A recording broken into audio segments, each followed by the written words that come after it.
साथीभाइहरू म चाहिँ फेरि नाइट राइडको लागि निस्किसकेको छु र म चाहिँ घरबाट हेर्दा फेरि एउटा राइड पनि झ्याप्पा लाग्यो त्यही भएर म चाहिँ लोकेसनमा लिन जाँदैछु सो डाइरेक्ट त्यहीँ गएर भेटौँला है त साथीहरू हो तपाईँ हो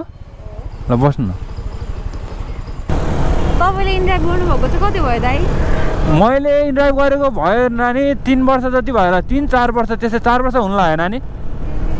इन्ड्राइभ मात्रै चलाउने हो कि अरू पनि चलाउनुहुन्छ त म इन्ड्राइभ मात्र नै हो अहिले त म पहिला अरू पनि चलाउँथेँ तर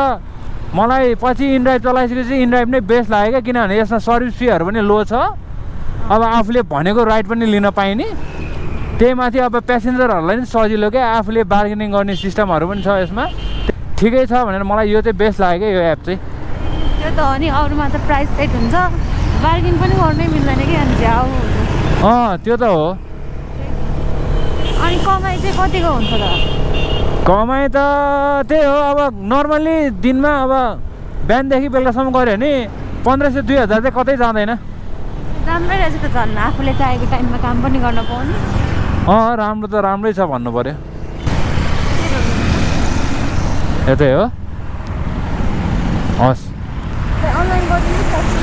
हुन्छ जे गर्दा नि हुन्छ तपाईँलाई कुन सजिलो लाग्छ त्यही गरिदिनु न अनलाइन पनि हुन्छ क्यास पनि हुन्छ हाम्रो त